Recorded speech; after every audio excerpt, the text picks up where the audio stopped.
નમસ્કાર મિત્રો, આગામી 12 કલાક સાવધાન રહેજો મિત્રો। ભર ઉનાળે આગામી 12 થી 24 કલાક દરમિયાન રાજ્યમાં વીજળીના કડાકા ભડાકા સાથે માવઠાની મોટી આગાહી કરાઈ છે। ભારે પવન સાથે વરસાદ પડશે મિત્રો। હવામાન વિભાગની આગાહી પ્રમાણે આગામી 12 કલાક દરમિયાન કયા કયા વિસ્તારોમાં જોરદાર માવઠું પડશે તેની વાત કરવી છે, પણ તે પહેલાં આ વિડીયોને એક લાઇક કરી દેજો। આવી જ રીતે ગુજરાતના કોઈ પણ ઉપયોગી સમાચાર સૌથી પહેલાં જોવા માટે આપણે આ ચેનલને ખાસ સબસ્ક્રાઇબ કરવાનું પણ ભૂલતા નહીં। તો મિત્રો ખાસ સમજો મિત્રો, હવામાન વિભાગની આગાહી વચ્ચે રાજ્યના ઘણા બધા વિસ્તારોમાં વાદળછાયું વાતાવરણ છવાઈ ગયું છે। અચાનક જ વાતાવરણમાં પલટો આવતા ખેડૂતો ચિંતામાં મુકાયા છે, કારણ કે આ સમયગાળા દરમિયાન જો માવઠાનો માર પડે, કમોસમી વરસાદ પડે તો અનેક પાકોમાં નુકસાન જવાની ભીતિ સેવાતી હોય છે। મિત્રો પહેલાં આપણે સૌરાષ્ટ્રના વિસ્તારોથી શરૂઆત કરીએ તો સૌરાષ્ટ્રના કેટલાક વિસ્તારોમાં આગામી 12 થી 24 કલાક દરમિયાન વરસાદી માહોલ જામી શકે। આગાહી પ્રમાણે સૌરાષ્ટ્રમાં જૂનાગઢ, અમરેલી અને ગીર સોમનાથ જિલ્લામાં વરસાદની શક્યતા વધારે છે।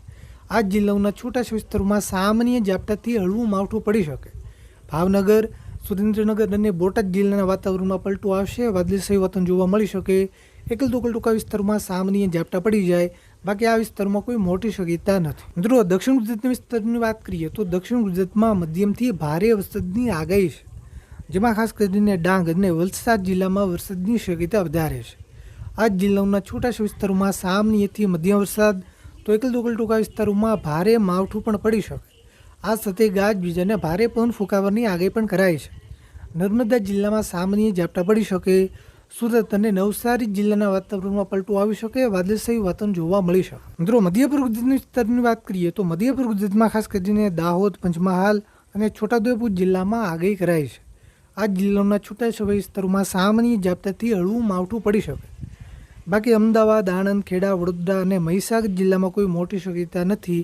આ વાદળછાયું વાતાવરણ જોવા મળી શકે, પણ વરસાદની શક્યતા ઓછી છે। મિત્રો હવે ઉત્તર ગુજરાતના વિસ્તારની વાત કરીએ તો ઉત્તર ગુજરાતના પણ કેટલાક વિસ્તારોમાં છેલ્લા 2 દિવસથી વાદળછાયું વાતાવરણ જોવા મળી રહ્યું છે, જેના કારણે ખેડૂતો ચિંતામાં મુકાયા છે। ઉત્તર ગુજરાતમાં સાબરકાંઠા, મહેસાણા, ગાંધીનગર અને અરવલ્લી જિલ્લાના કેટલાક વિસ્તારોમાં વાદળછાયું વાતાવરણ છવાયું છે। ઉત્તર ગુજરાતમાં આગાહીની વાત કરીએ તો આગામી 12 થી 24 કલાક દરમિયાન સાબરકાંઠા અને અરવલ્લી જિલ્લાના જે બોર્ડર એરિયાના વિસ્તારો છે, બોર્ડર એરિયાના વિસ્તારોમાં શક્યતા વધારે છે। સામાન્ય ઝાપટાથી હળવું માવઠું પડી શકે। તો મિત્રો આ આગામી 12 થી 24 કલાક સુધીના હવામાનના સમાચાર। તમારા વિસ્તારમાં જે કેવું વાતાવરણ છે, વાદળછાયું છે, વરસાદ છે, તાપ છે કે તડકો છે, નીચે કોમેન્ટ કરવાનું ભૂલતા નહીં। તમારા વિસ્તારનું નામ લખી આ વિડીયોને તમારા બધા જ ગ્રુપમાં શેર કરજો, જેથી બધા ખેડૂત મિત્રો સુધી માહિતી પહોંચે।